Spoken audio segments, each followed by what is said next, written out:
It seems appropriate that I'm isolating at home, awaiting the results of my COVID test, as we focus on the third role of Christ in the fourfold gospel, Christ our healer.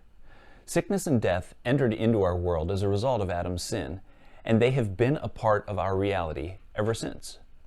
In speaking of the coming Messiah, Isaiah said this, "Surely he took on our pain and bore our suffering. Yet we considered him punished by God, stricken by him and afflicted. But he was pierced for our transgression, he was crushed for our iniquities, and the punishment that brought us peace was on him, and by his wounds we are healed."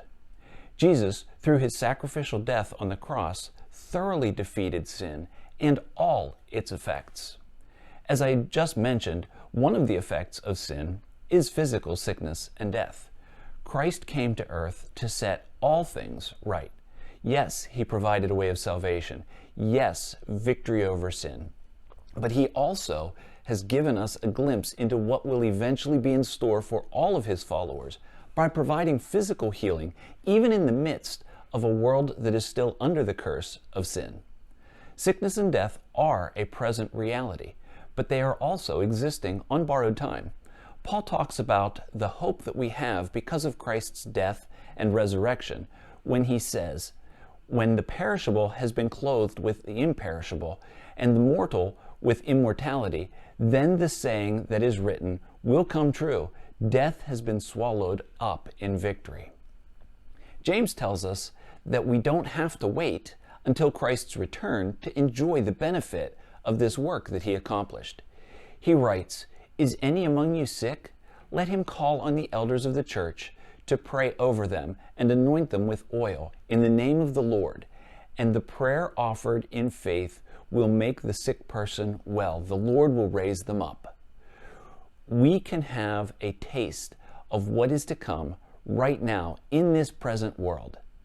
I'd like to look at two events in Jesus' ministry to underscore the primary purpose of this glimpse into our future, the hope that we have. In John chapter 9, Jesus and his disciples come upon a man who had been born blind. The disciples wanted to know whose sin caused the man to be born blind. Jesus' response catches them off guard. He tells them, "This happened so that the works of God might be displayed in him." Then he heals the man. 2 chapters later, Jesus, in an even greater display of who he is, raises Lazarus from the dead. When word first comes to Jesus that Lazarus is sick, he tells the disciples, "This sickness will not end in death. No, it is for God's glory, so that God's Son may be glorified through it." Standing in front of the tomb containing Lazarus' body, Jesus reassures Martha by saying, "Did I not tell you that if you believe, you will see the glory of God?" Then he prayed, "Father, I thank you that you have heard me. I knew that you always hear me, but I said this for the benefit of the people standing here, that they may believe that you sent me." Then he called Lazarus back to life.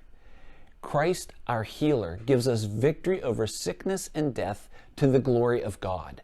We are the beneficiaries of his mercy and grace through his death on the cross, and we celebrate that this Christmas.